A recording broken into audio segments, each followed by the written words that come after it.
Hello friends, today my topic is very important and very today a lot in a talk in a news today, that is fall of American empire. Yes, I am not talking anything in a joke. It seems to be reality to me. I love America.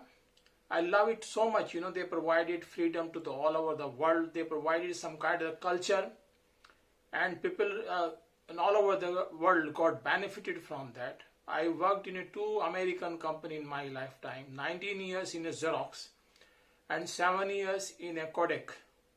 I learned a lot from their culture and the way they live and the richness of their culture. But I just understood the process of when it start falling. First it started, and I've observed when things start falling in a Xerox, companies start selling their assets, income was less, expenditure was more, hence to cover up the expenditure, they start selling the assets, they start firing people there, and ultimately they left very small companies, something like Xerox is today. Same thing when immediately I shifted to Kodak.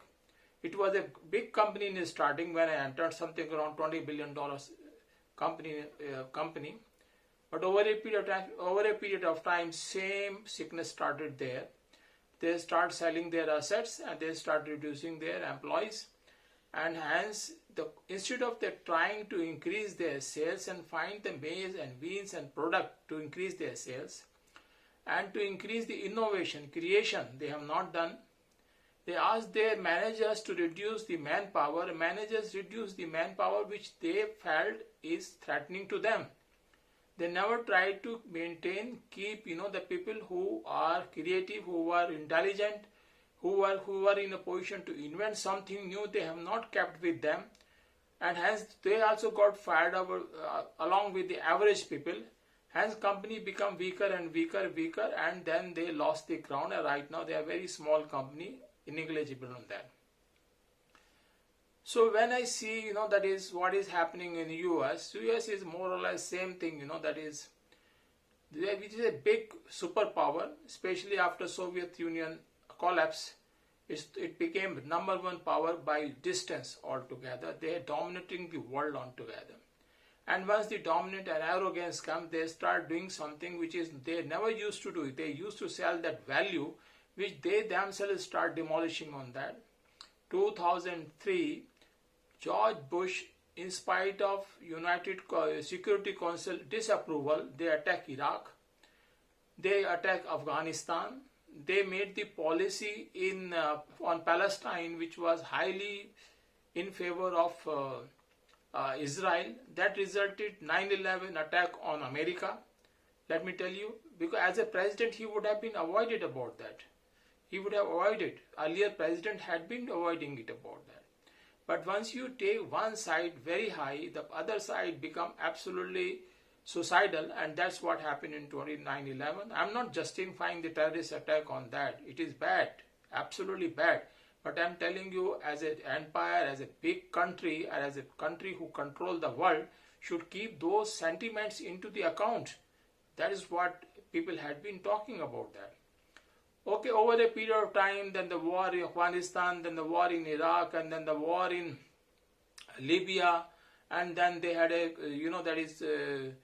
proxy war in Syria, and then a loss is started in Ukraine where billions of dollars went into that, and actually without winning, any war. The Israel, that is Afghanistan war was lost. Iraq war, you can say it was not won, because finally you got replaced Saddam Hussein by something new government which is pro-Iran. So it was Saddam Hussein was not so much pro-Iran, but this government was much more pro-Iran, and hence you haven't got anything on that. In Afghanistan, you came there to replace Taliban, and after 20 years, you place again back Taliban in a power there. So what you did nothing on that.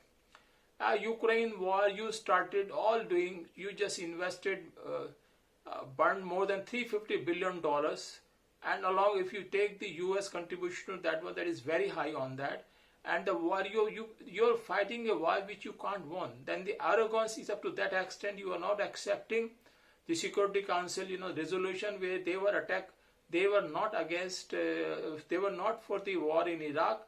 You went against the Security Council and you broken the law. You broken the law by doing unnecessary sanctions against many countries, which was not lawful as per the international one. And so many things happens. The main thing which is started from the Xerox and Kodak, I understood.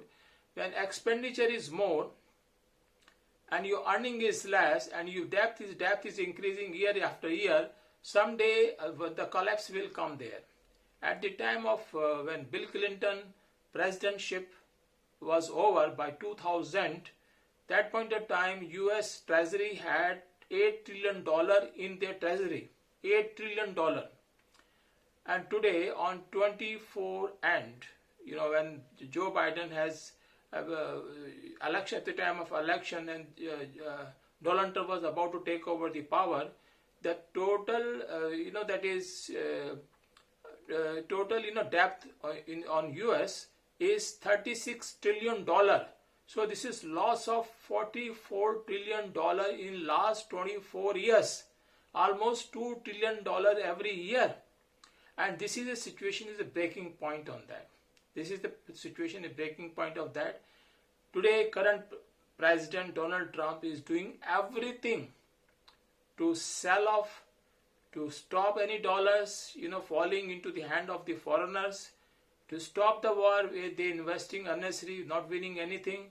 I got yesterday, Donald Trump, America has voted in favor of Russia for the Ukraine war first time. Though the Ukraine, the resolution was passed in the UN that Russia was condemned, but America was against that resolution, which earlier they were pro that resolution on that. You can see up to what extent the situation is there.